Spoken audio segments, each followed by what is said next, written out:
Hey everybody, Lord Tremendous here. Got another battle report here for you. 2,500 point battle. Lord Tremendous of the Tomb Kings versus Dagul King of the Vampire Counts.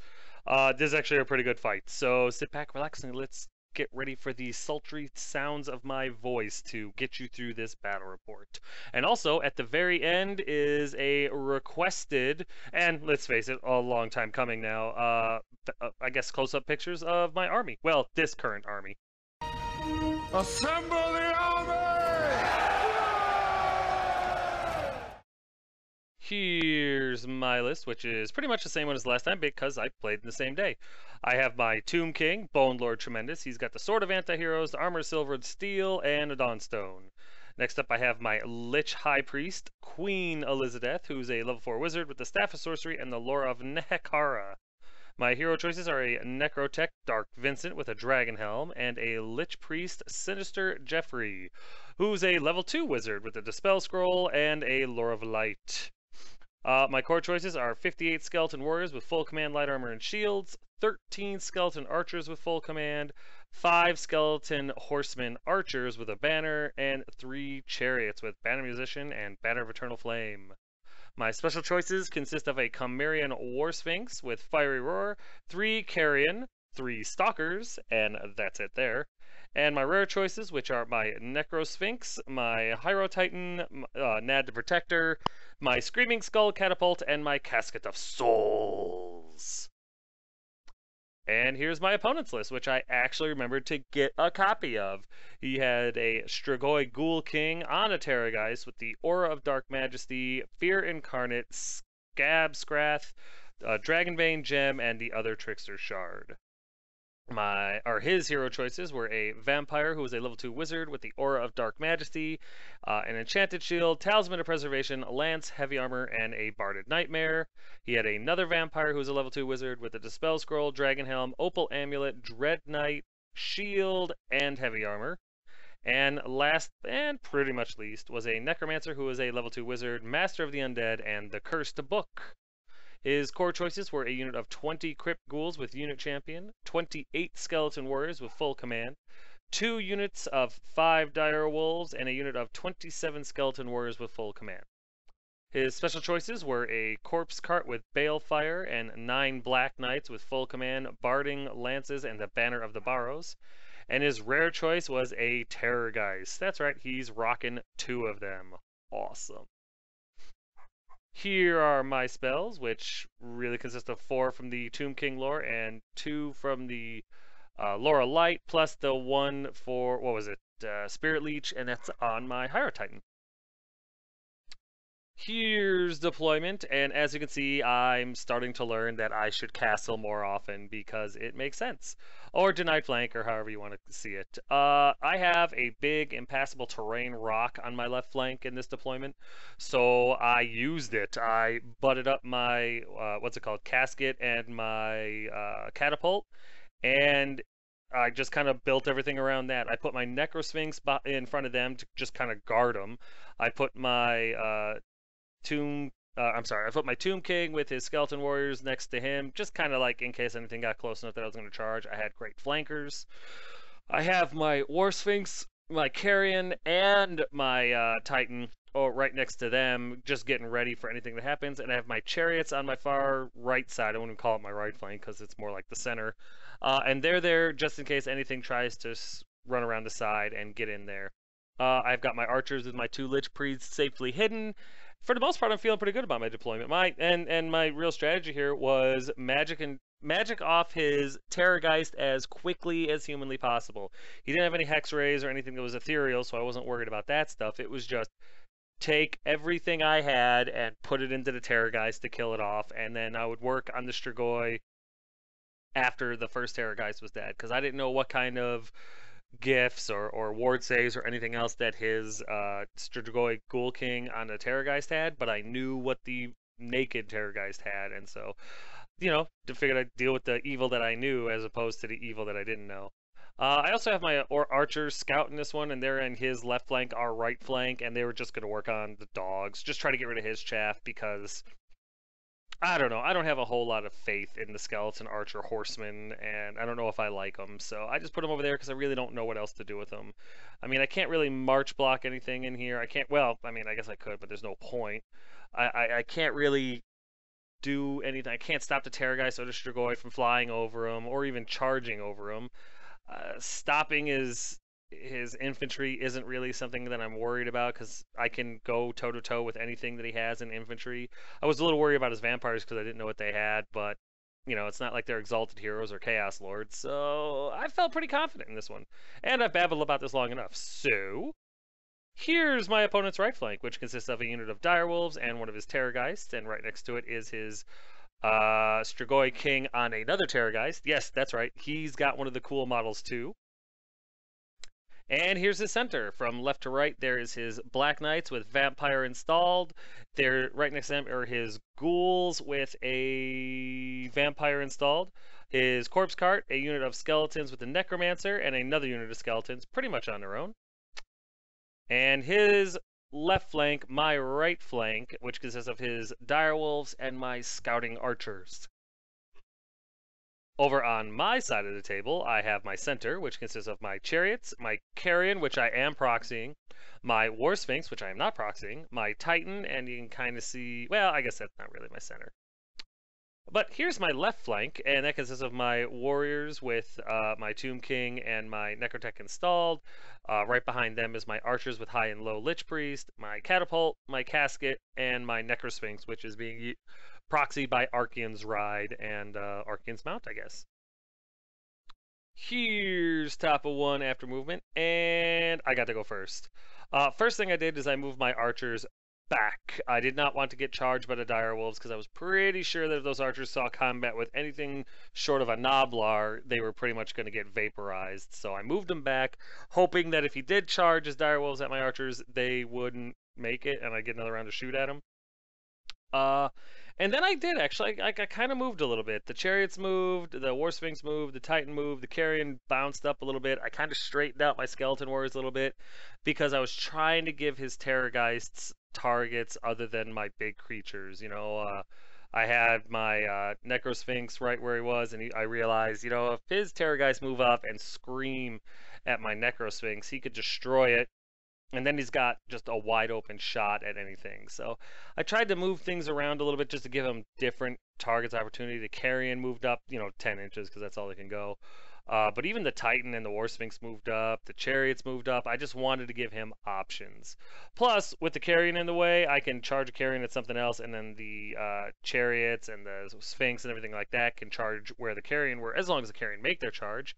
And maybe if I was lucky, you know, get into a nice juicy brick or something and start tearing it up before it can do anything, you know, really harmful. During the magic phase, I don't think anything happens. I think I kind of roll unimpressive. I think I just gonna get the bubble 5-up ward up, but nothing really significant happens there. Other than that, though, my Screaming Skull Catapult shoots at the Terrorgeist, hits, and does 3 wounds to it, which was pretty cool. Not enough to kill it, but definitely enough to make it scream not as dangerous. So that was something. And then over here, the Horseman Archers apparently want to live. And they're able to kill 2 of the Direwolves, which don't have to worry about panic, which is too bad because I'm pretty sure they would have been scared. With all the fun said and done, we go over here to bottom of 1 after movement, and his Direwolves did try to charge my archers and fail. His Terrorgeist and his Strigoi Ghoul King move up, and I don't know. I mean, he put his Direwolves in front of my Skeleton Warriors, and I didn't fully understand that because I was going to charge Direwolves so I could break them and overrun into his Ghoul King or his Terrorgeist, whichever were there, you know, next turn. That was the entire plan. He moved his Black Knights up real far too, and I guess that was to charge the flank of my Skeleton Warriors when I got into his Ghoul King or whatever. But, and you know, I was kind of like, well, what I'm planning on doing is I'm going to charge my Carrion, you know, at his unit of ghouls that moved up there, you know, in the middle there. And as long as they make their charge, my Chariots, my War Sphinx, they can both charge his Black Knights. and it's a pretty good shot that they're both going to make it. And if they do, I have a really good potentially really good chance of breaking that unit, or at least causing significant damage to it, and either making it so that it's really irrelevant for the rest of the game, or just killing it outright. And that would be huge, because if the chariots could hit them, I was pretty sure. Actually, I thought it was a front. So I figured, okay, if that happens, then I can, deal with the ghouls and stuff like that. And it was hoping. It was hoping. But yeah, that's what he did. He moved up a lot, and it just all I could start thinking was, ooh, potential. Here's a better picture of his failed charge with his direwolves into my archers, which I was good. I was glad about that, because I get another shot at him now. During his magic phase, he gets Curse of the Midnight Wind off on my skeleton warriors, and I didn't even bother trying to dispel it, because yeah, that's fine. I got to re-roll 6s to hit, to wound, and armor save. That's fine. But he also got something else off. I think he got another spell off. I can't remember exactly what happens, but he's able to heal 2 wounds on a Terrorgeist before he screams, and that sucks. I realized after the fact I probably should have tried to stop more of his spells, but I did stop the ones that were really dangerous, so that was something at least. During the shooting phase, it takes both of them, but his Terrorgeist scream my Necrosphinx to death, which is honestly, it's kind of like Strike 2 for this thing, which is too bad. I really, really like the model, but I'm really not liking the rules for the unit, and I don't know. I don't know what I'm gonna do. I'm hoping that in 9th edition or something we can combine profiles, and if that happens, then that's gonna be my new Tomb King on a War Sphinx. But as it sits for right now, not thrilled with the Necrosphinx too much. I know it's not its fault. I know it's 2 Terrorgeists. It's like complaining about 2 cannons firing at him, but it's just it's frustrating. But that could just be the pessimist in me. Who knows? So we go over here to Tapa 2 after movement, and my dice apparently hate my opponent because I'm rolling everything that I need. My carrion charge the ghouls first, and they make it. The chariots charge into the Black Knights, and it turns out that it was a flank charge. They make it. My War Sphinx charges the Black Knights, and he makes it. My Skeleton Warriors charge the Direwolves, and lo and behold, they make it. So everybody makes their charges that I make. The Titan backs up a little bit so he can, fire off some spells at the Terrorgeist that's not going to get in combat, the naked one. The archers with my high and low Lich Priest kind of turn to look at the what's it called? Terrorgeist and stuff like that. And yeah, my horseman archers move up a little bit closer to the dogs, because why not? Here's a better picture of the skeletons hitting the dogs, and I'm excited about this because I need to blow through that unit and really do some damage, so I can hit either. It looks like I'm gonna hit his general first, and that would be fine. And this one would be good too, because if I can hit these things and blow through them, the chariots could potentially hit the Strigoi King, and the War Sphinx could move up and give him a target, maybe even run into the ghouls or whatever. But that was the hope anyway. I was really hoping that was going to work out. During the magic phase, I get the bubble ward off from my what's it called? High Lich Priest, Queen Elizabeth, and that's cool because I think everything got hit pretty much that was in combat except for the chariots, so that was cool. It's not always nice to have a 5-up ward save. It's always nice to play like you're a demon, right? What's going on over here? In combat, I'm able to finish off the what's it called? The dire wolves, which is great. I do lose 2 skeletons for my trouble, but that's fine. I just resurrected those. I lost them in the last round, and I don't remember from what, but yeah, I was able to kill the dire wolves, and then I overrun into the Strigoi King, which is awesome. Over here in combat, my skeleton chariots and my Sphinx are able to not only cause a ton of damage to his Black Knights. I kill 5 of them, plus charge, a banner, and a flank to his, I think he did 3 wounds, and I think he had a banner. I think I was able to win by 5, I think. Let's see. Charge, 5 wounds, flank, and a banner to 3 wounds. Yeah, I won by 5. That's going to take care of the remaining 4 Black Knights and the 2 wounds on the Vampire. So the unit explodes, the War Sphinx overruns, the Chariots overrun, and boom. My chariots are able to slam into the flank of his Ghoul King. My skeletons had already overrun into him. So yeah, it's looking pretty good right now. So I'm feeling pretty good about that. You know, now that I think about it, and then I'm looking at this, I don't even know if I did that right. We might have screwed this up because I think my chariots would have just stopped when they hit the Sphinx. Or they didn't hit the Sphinx. The Sphinx overran past them, but I think that they would have gone at the same time. So, yeah, I think I just screwed that up. I didn't even realize it until I was looking at this. Okay, that sucks. But yeah, we made a mistake, and I apologize. But over here in combat, the ghouls get a hold of the carrion, and I don't even think I do anything to the carrion, to be honest. I think the ghouls just rip apart my carrion before I can really do anything to them, and maybe I kill like 3 ghouls. It's not important. The carrion are dead, but they did their thing. They got out of the way so I could take out his Black Knights. It was a fair trade. So, with the excitement all done, we go over here to bottom of 2 after movement. And there's been some. My opponent does something I didn't see coming. He charges his Terrorgeist over my Skeleton Warriors and into my Archers. With my Skeleton Warriors overrunning, there was plenty of space for the Terrorgeist to get in there. I couldn't believe it. But I got to hand it to my opponent. He saw it and he was like, "Can he fit in there?" And I'm like, "I don't know." And I measured and I measured like a retard and I was like, "No, not at all." And he measured and he was like, "Where are you measuring from?" I'm like, "I'm measuring from the dumbass and I'll be the dumbass." So yeah, he made it no problem, which was quite good on him. I mean, I didn't see that at all. Very impressed. His ghouls charge into the flank of the War Sphinx, which I was about. I wasn't sure if that was going to work out for him or not, but I mean, he did charge in there and hit him, so it might work out. I really don't know. I felt pretty confident though. I mean, yeah, he's got poison and stuff like that, but I do have the 5-up ward save on him. I do have a 5-up armor.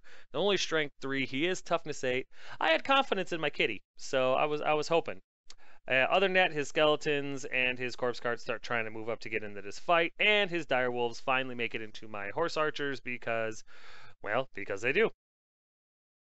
Here's a better picture, kind of a better picture of his Terrorgeist slamming into my archer skeleton guys, and I was pretty sure I was screwed there. I figured that my Hierophant was dead. And here's a better picture of his ghouls slamming into the Sphinx. And like I said, I'm feeling pretty good about this one because I think that my Sphinx is going to survive this and be able to do enough damage to the ghouls that I win in combat res and hopefully be able to pop the unit.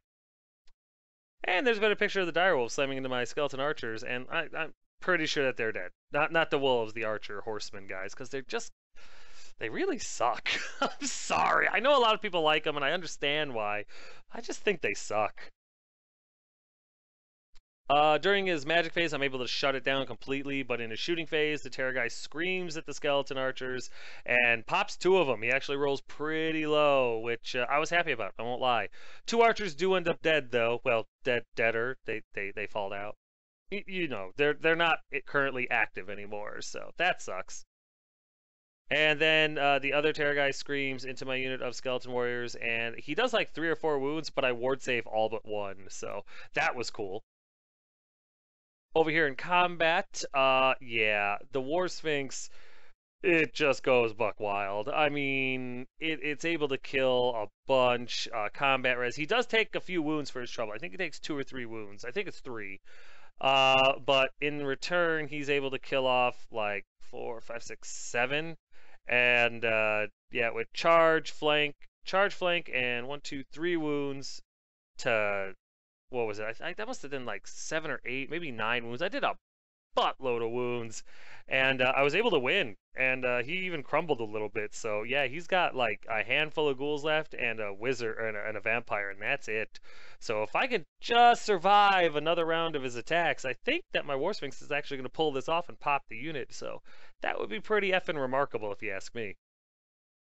Over here, however, my archers suck at combat. I ended up losing by enough. I've got 1 left at the end. I don't remember what the exact math was, but yeah, in the end I ended up having 1 skeleton archer horseman left, which means it's just 1 more turn of combat before he's dead. So I know they're not meant for combat. I know they're not meant for, you know, anything like that, and you know, the fact that they got into combat is really, really bad, but they just suck so much. And then over here in combat, the Terrorgeist flubs. I mean, don't get me wrong. He honestly, he rolled just a little bit below average, but I mean, in the overall, it was like, I don't know. I honestly can't remember. I know he did some wounds, but I was able to ward save a bunch. And then these psychopath friggin' skeleton archers were able to put 2 wounds through the Terrorgeist. So he charged and he did a handful of wounds. I did what is it? I did 2 wounds and I had a banner. So I think I lost by 1 or something like that. I can't remember exactly how it went, but I'm still there. I'm not dead. So it's like, oh my gosh, I might live. I mean, with thunderstomps and everything, couldn't believe my luck. So I'm happy with it. I can't believe that I still have casters. Then over here in combat, it's brutal. Believe it or not, the chariots really don't do anything. I think I rolled like 4 or 5 impact hits, which failed to wound.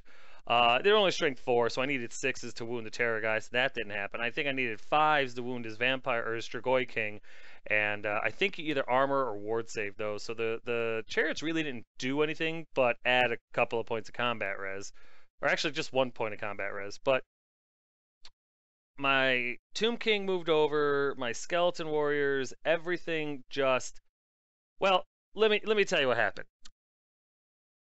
He was unable to get any wounds through, really. He flubbed so spectacularly that I felt like it was my dice that he was using. As you can see, I lost 1 Skeleton Warrior. In the end, he ended up losing the Strigoi, or I'm sorry, the Terrorgeist. I was able to kill it, and in the end, like when all was said and done, the combat res, it was like 4 or 5. It was enough to pop the Ghoul King, and then I reformed. There you go. I turned around. I did the Skeleton Warriors like this because I wasn't thinking that the Terrorgeist was going to pop from the crumble checks that he's going to have to take. So I wanted to try to save my Hierophant, and that was the hope. And then my Chariots reformed really poorly. I thought I could swing past the War Sphinx and charge into the Ghouls next turn, but it ends up, no, I couldn't, because the Chariots, when they went to wheel to hit the Ghouls, they bump into the War Sphinx. Not by much, but it was enough to shift the model, and that was good enough for us. So it was like, nope, it's an illegal charge. Never mind. But for the most part, it was a pretty good turn. I got the king, and then right there's what happens after crumble. The Terrorgeist, I think he rolled like an 11. So the Terrorgeist died, saving my Skeleton Warriors, which I was happy about. His corpse cart explodes. I think he loses another ghoul. He loses a handful of skeletons from each unit. And the 3 direwolves that were beating the crap out of the 1 remaining skeleton archer dies. So the skeleton archer survives because the rest of the army was able to take out his generals. So that actually really moved the game's momentum into my favor. So we go over here to top of 3, and I do something that I've never really done before, and I moved with the Tomb Kings. The Skeleton Warriors just do a quick, a swift reform and fail. Yeah, I tried to do a swift reform, and I rolled an 11. What can you do? My Skeleton Archers, however, they moved up a solid 4 inches because, marching doesn't happen for Tomb Kings. My laser-guided Hyro Titan moves up so he could start gazing at the Skeleton Warriors and try to knock down their combat res guys. My Chariots is where I find out that I can't charge, so they just stay put, and that's that. And my Skeleton Archer moves up a little bit to harass the Skeletons because it's really got nothing else to do. During the magic phase, I get Shem's Burning Gaze off on the Skeletons, and I start taking them out a little bit. They're about half strength now, so I feel pretty good about that. And then I get the Bubble Ward off with my Hyro Titan, which is, I'm sorry, my Hierophant, which is good because I add 2 more warriors to the Skeleton Archers, 2 more to the, to the Skeleton Warriors, and I think I heal a wound off of the Chariots, so I felt pretty good about that. Unfortunately for me, it was Irresistible Force, and it's a miscast 3. No! You must not read from the book! Oh yeah, the big old Blasty Blast template comes out, and 4 of my archers die, and my Hierophant gets sucked into the warp. It was like, oh no! So that sucks. But you know what? It was nice of me, I'm gonna say, because I killed my opponent's general. The least I could do was kill my own Hierophant. Because let's face it, I want this game to be fair. So yeah, I take some crumble checks, and really nothing bad happens. My casket takes a wound. I think my skull catapult was okay. My skeleton warriors were fine. My chariots take a wound. My sphinx is fine. And my horsemen archers, I roll boxcars, and the one remaining guy just explodes. And I think my titan took a wound as well. So, damn. But it is what it is. You know, what can you do? It was just like, oof. I'm feeling it. Then during the shooting phase, my what's it called? My catapult fires at his skeletons with his necromancer inside and hits not directly but pretty solid and does a decent amount of damage. Takes out about a quarter of the remaining unit, so I'll take that. It's not bad for a bunch of strength 3 flaming hits. Then we go over here into combat, and yeah, my kitty ain't having it. He's totally fine. He takes no wounds, and he's able to just murder, death, kill the rest of the ghoul unit with combat res and everything like that. They're all dead. So that was pretty cool. I felt really happy about that. And then turn is over. My opponent looks at the table and says, "You know what? I'm just going to call it. You win." So we call the game right here. There's the end of the game. And yeah, you know, I mean, I feel pretty good about how it went. The Tomb Kings really, really did well. A few things really played well into my favor. The Strigoi King being able to be charged through the direwolves was very nice. His Terrorgeist bursting, or his Terrorgeist failing to destroy my casters and my archers, right? You know, and that was just his dice. My opponent's dice were crap, and my dice were amazing during this game. They really, really were. Just pretty much everything that could have went my way did, with the exception of the violent miscast 3 that ate my Hierophant. But you know, it was turn 3, and we decided, my opponent decided that he was just going to call the game because he had 2 units of skeletons. One was mostly gone. I was going to charge with my Sphinx and my chariots, and eventually my Titan, and yeah, just probably crush him over the next 3 turns, or if not, just try to Shem's Burning Gaze him off the table and use the stone thrower and the casket to my advantage. That was the plan anyway, but it didn't matter. My opponent conceded the game, and we moved on from there, which was always good. But you know what? We'll get to the recap in a minute, because right now it's time for a quick timeout.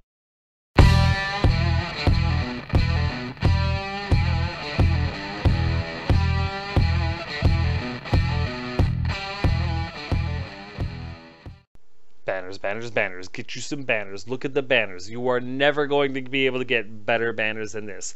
There is no company, there is no talent scout, there is no entity on the planet that's going to get you banners better than this. Custom banners for your custom army.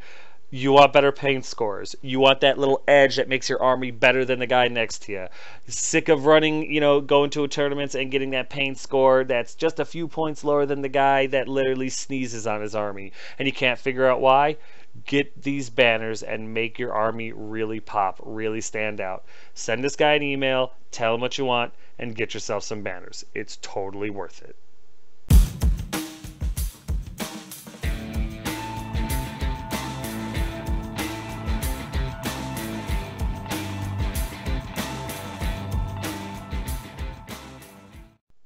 Alright, guys and gals, there it is. Token Gal is back, and she's back in full operation mode of making tokens. So if you missed out before she went and got married and became Mrs. Token Gal, or however that works, this is your chance. Get your tokens now. Send her an email. Send her your monies. Get yourself some tokens. They're dirt cheap, solid gold quality. You're not going to be disappointed. Tell her Tremendous sent you. She'll probably know. But yeah, get these tokens. They're so much better than just using dice. They're so much easier to remember everything. You don't have to worry about your cards getting lost, stolen, ripped, torn, whatever. And they're glass beads, cool high def pictures. Totally worth it. Get yourself some tokens. You won't regret it.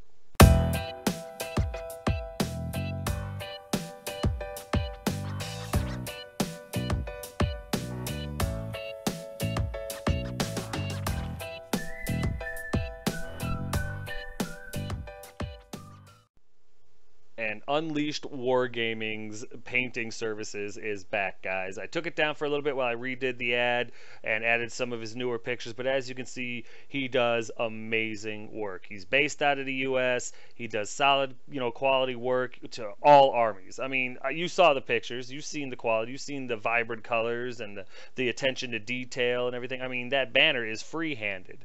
I mean, how are you not going to like something like that? So if you're like me and you hate painting, but you don't have an awesome wife to do all your painting for you, give this guy an email, talk to him about what you need, and he's going to knock it out for you. You're not going to be disappointed. You're not going to be embarrassed when you play your army at, your local store, at GT's, or local GT's at your store, or however the heck you want to play. You'll have a painted army. It's going to be a beautifully painted army to your specifications.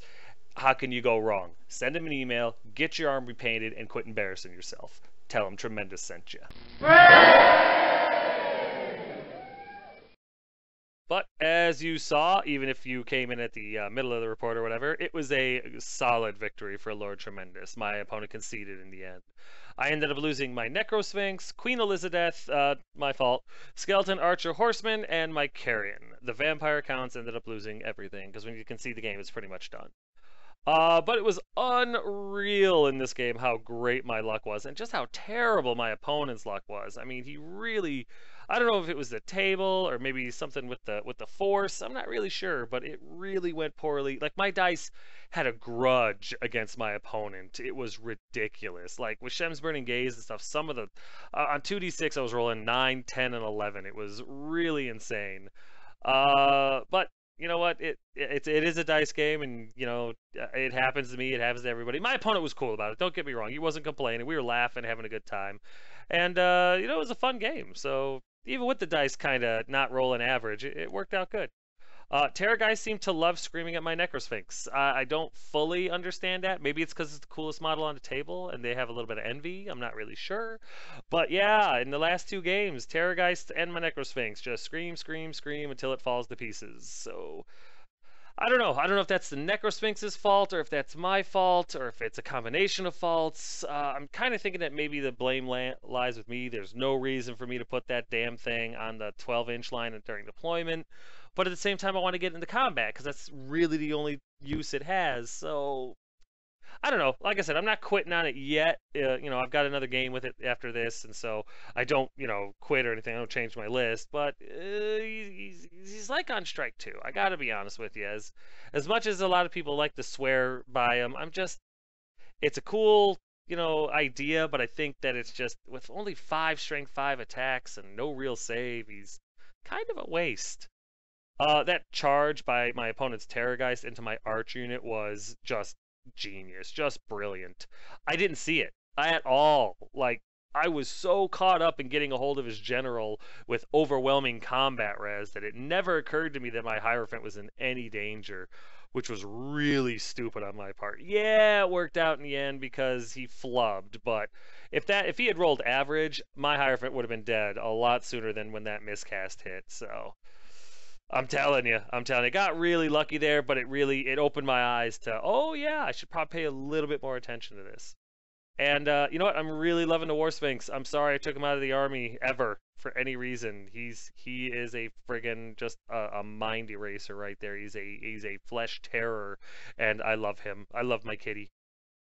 My opponent still has some kinks to work out on his list, and he knows that. And he should probably buy some new dice, but it was still a fun game. He's still a great opponent. I really do enjoy playing against this guy, and as soon as he's ready for a rematch, I'll be ready for him. But usually I would try to wrap it up here, but I've got one more thing for you guys, so here you go.